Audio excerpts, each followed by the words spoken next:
Professor Nageswararao గారి మీద Janasena party నాయకులంతా కూడా రాష్ట్ర వ్యాప్తంగా అనేక చోట్ల కేసులు కూడా నమోదు చేయిస్తున్నారు. వీళ్ళు కంప్లైంట్ చేయడం ఆలస్యం, పోలీసులు రెడీగా ఉంటారు కేసు నమోదు చేయడానికి. కొన్ని చోట్ల ఆల్రెడీ కేసులు కూడా నమోదయ్యాయి. దాని మీద చాలామంది స్పందిస్తున్నారు. నాగేశ్వరరావు గారిని గెలుపుతున్నారు, ఆయన గెలిగారంటే ఇంకా మీ కర్మ అని చెప్పేసి చాలామంది ప్రముఖులంతా కూడా వాదిస్తున్నారు. అదేవిధంగా సిపిఐ నారాయణ ఆయన కూడా స్పందించాడు. ప్రొఫెసర్ నాగేశ్వరరావు గారిని వెంటనే అరెస్ట్ చేయాలి, ఆయన అరెస్ట్ చేస్తేనే అప్పుడు కాక్రోచ్ ఉద్యమం కూడా పెరుగుతుంది అని చెప్పేసి ఆయన ఒక వీడియో కూడా రిలీజ్ చేశాడు. అదేవిధంగా ప్రొఫెసర్ నాగేశ్వరరావు గారి మీద కూటమి ప్రభుత్వం కేసులు పెట్టడాన్ని ఆయన తప్పుపడుతూ దీనికి సంబంధించి ఒక సెల్ఫీ వీడియో కూడా రిలీజ్ చేశాడు. ఒకసారి ఆయన మాటలో మీరందరూ కూడా వినండి. రాష్ట్ర వ్యాప్తంగా అన్ని పోలీసులు కేసు పెట్టుకుని పవన్ చెట్టుకి తెలుస్తా ఉంది. ఇక మీదగా చేస్తే మళ్ళా కేసు పెడతా అని చెప్పి బెదిరిస్తారు. ఇందులో ఒక రకంగా బ్లాక్ మెయిల్ చేస్తున్నారు. ఎవరి వాదన వాళ్ళకు ఉంటాయి, సోషల్ మీడియాలో కానీ బయట కానీ. మీరు రిప్లై ఇచ్చుకోండి, అంతేగాని సెలవు పాలన చేసి మీకు వ్యతిరేకమైన వాయిస్ మొత్తం ఆపాలని చెప్పేసి ప్రయత్నిస్తే ఇది క్వశ్చన్ చేసేవాడిని నోటిని ఒకటి కొట్టి కానీ కాదు. ఇట్లాంటి బొడ్డ బెదిరింపులు మానుకోండి.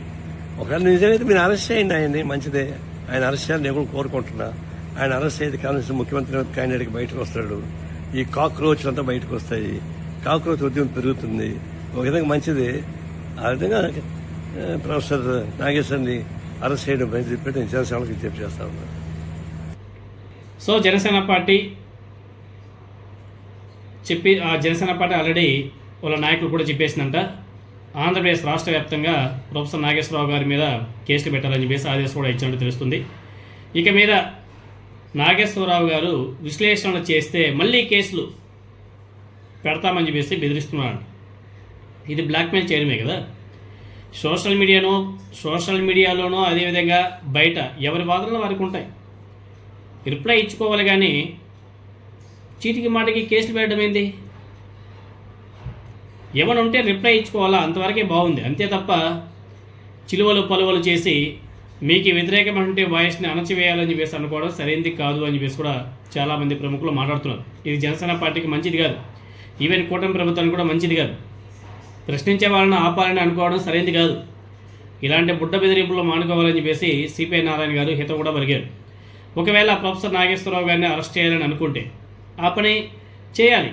అరెస్ట్ చేస్తే మంచిదే. ఒక కాక్రోచ్ ఉద్యమం తయారవుతుంది. నాగేశ్వరరావు గారిని అరెస్ట్ చేయాలని కోరుకుంటున్నట్లు నారాయణ గారు కూడా ప్రకటించడం జరిగింది. కనీసం అప్పుడు ముఖ్యమంత్రి అభ్యర్థిగా బయటకు వస్తాడు నాగేశ్వరరావు గారు. అప్పుడు కాక్రోచ్లు అన్నీ కూడా బయటకు వస్తాయి, ఉద్యమం చేస్తాయి, కాక్రోచ్ ఉద్యమం పెరుగుతుంది అని చెప్పేసి ఆయన చాలా చాలా స్పష్టంగా చెప్పాడు. అదేవిధంగా ఈ నాగేశ్వరరావు గారి మీద అయితే మీరు కేసు నమోదు చేస్తున్నారు, మరి మాజీ సిబిఐ డైరెక్టర్ ఇంకొక నాగేశ్వరరావు గారు ఉన్నారు, ఆయన మీద ఎందుకు మీరు ఆ కేసులు నమోదు చేయడం లేదు? ఆయన కూడా కూటమి ప్రభుత్వం మీద చిందరేస్తున్నాడు కదా, ప్రశ్నిస్తున్నాడు కదా అని చెప్పేసి కూటమి ప్రభుత్వాన్ని ప్రశ్నిస్తున్నారు. మన్యం నాగేశ్వరరావు మాజీ ఐపీఎస్ ఆఫీసర్ అయిన తక్కువ రోజులే ఆయన సిబిఐలో పనిచేసినా కానీ వార్తల్లో నిలిచినటువంటి వివాదాస్పద అధికారిగా గుర్తింపు ఉంది. ఆయన రిటైర్ అయిన తర్వాత సామాజిక రాజకీయ అంశాల మీద సోషల్ మీడియా వేదికగా నిర్మోహమాటంగా తన యొక్క అభిప్రాయం కూడా వెల్లడిస్తున్నాడు. తాజాగా ఆయన కూటమి ప్రభుత్వం మీద అవినీతి మీద తీవ్ర ఆరోపణలు కూడా చేశాడు. రెండే వ్యాఖ్యల్లో ఆయన చెప్పినప్పటికీ అందులో వేడి చాలా హాట్గా ఉంది. జగన్మోహన్ రెడ్డి గారి అవినీతి పెనం మీద నుంచి చంద్రబాబు నాయుడు గారి దోపిడీ పొయ్యిలో పడినట్టు ఉంది అని చెప్పేసి చాలా స్పష్టంగా ఆయన ట్వీట్ చేశాడు. ఆంధ్రులు వేయించుకుంటే ఆయనేమో వేయించుకొని తింటే ఈ నారా చంద్రబాబు నాయుడు గారేమో కాల్చుకు తింటున్నాడు అని చెప్పేసి కూడా మాట్లాడడం జరిగింది.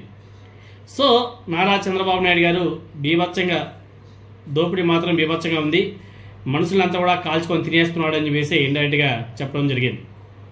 సో చంద్రబాబు నాయుడు గారి అవినీతి గురించి రెండే ముక్కల్లో మాజీ ఐపీఎస్ ఆఫీసర్ నాగేశ్వరరావు గారు చెప్పినటువంటి తీరు చాలా ఆకట్టుకుంది. పైగా నాగేశ్వరరావు గారికి నాగేశ్వరరావు వేరు, ఐపీఎస్ ఆఫీసర్. ఈయనకు తెలుగుదేశం పార్టీ అనుకూల వ్యక్తి అని చెప్పేసి ఒక ముద్ర కూడా ఉంది. అలాంటి మన్యం నాగేశ్వరరావు గారు వ్యక్తిగత ఇష్టాయిష్టాలని పక్కన పెట్టి ఏపీలో చంద్రబాబు నాయుడు గారి పాలన మీద ఘాటు విమర్శలు కూడా చేస్తున్నాడు. సో చంద్రబాబు నాయుడు గారి మీద నేరుగానే అవినీతి దోపిడీ ఆరోపణలు చేసినటువంటి మాజీ ఐపీఎస్ ఆఫీసర్ మన్యం నాగేశ్వరరావు గారి మీద ప్రొఫెసర్ నాగేశ్వరరావు గారి లాగా కేసు పెట్టే దమ్ము కూటమి ప్రభుత్వానికి ఉందా అనే ప్రశ్నలు కూడా చాలా సీరియస్గా వస్తున్నాయి. మరి ఉందా? ఉండదు. ఎందుకంటే గతంలో టీడీపీకి సపోర్ట్గా బాగానే పనిచేశారు కాబట్టి ఆయన మీద కేసు పెట్టి ఆయన ఇబ్బంది పెట్టి అంత ప్రయోగాలు ఈ కూటమి ప్రభుత్వం చేయదు అనేసి నేను అనుకుంటున్నాను.